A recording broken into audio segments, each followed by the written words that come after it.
มาต่อทีข่าวกองประชุมใหญ่ครั้งที่7ของสาวหนุ่มห้องว่าการศูนย์กลางภาคซึ่งได้สรุปและป่อนบัตรเลือกตั้งเอาคณะบริหารงานสาวหนุ่มห้องว่าการศูนย์กลางภาคสุดใหม่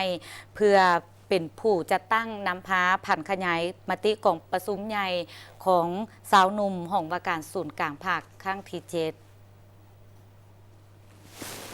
กองประชุมใหญ่ครั้งที่7ของสาวหนุ่มห้องว่าการศูนย์กลางภาคได้ดำเนินในตอนเช้าของเมื่อวานนี้30 เมษายน 2025ภายใต้การเป็นประธานของสหายพุทธลาแก้วพิจิตรเลขาคณะบริหารงานสาวหนุ่มห้องว่าการศูนย์กลางภาคเข้าร่วมซี่น้ำกองประชุมโดยสหายคำผาพิมพ์สอนห้องเลขาคณะภาคห้องหัวหน้าห้องว่าการศูนย์กลางภาคผู้ชี้นำองค์การจัดตั้งมหาชนและสหายทองลีศรีสุริตห้องเลขาคณะบริหารงานศูนย์กลางสาวหนุ่มประชาชนปฏิบัติลาวมีสมาชิกสาวหนุ่มเข้าร่วมสหายสมเอกพมษาห้องเลขาคณะบริหารงานสาวหนุ่มห้องว่าการศูนย์กลางภาคได้ผ่านบทรายงานการเมืองทั้งสองภาคในระยะที่ผ่านมา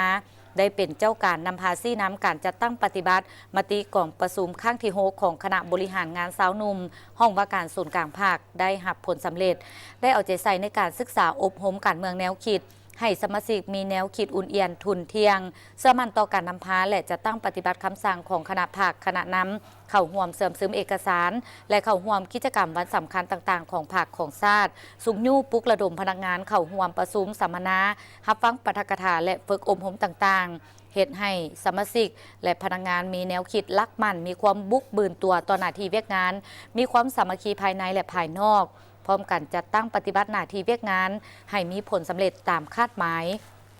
กองประชุมใหญ่ครั้งที่7ของสาวหนุ่มห้องว่าการศูนย์กลางภาคได้หับห้องเอารายงานการเมืองและได้ดำเนินการป่อนบัตรเลือกตั้งเอาคณะบริหารงานสาวหนุ่มห้องว่าการศูนย์กลางภาคสุดใหม่เพื่อนำพาซี่น้ำจัดตั้งผันขยายมติกองประชุมใหญ่สาวหนุ่มห้องว่าการศูนย์กลางภาคครั้งที่7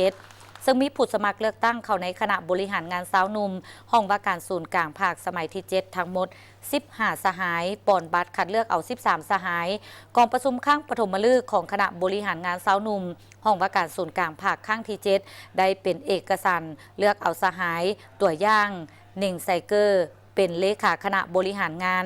สหายนางอารุโนกว้างมณีวันเป็นห้องเลขาทั้งเป็นประธานกวดกา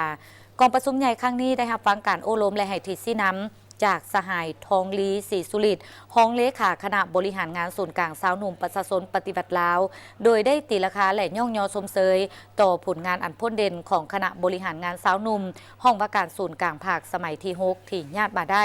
พร้อมทั้งให้ทีซี่น้ำในการจัดตั้งปฏิบัติมติกองประชุมใหญ่ข้างที่7ของสาวหนุ่มห้องว่าการศูนย์กลางภาคใน5 ปีต่อหน้าให้บรรลุผลสำเร็จอันใหม่และยิ่งใหญ่กว่าเก่า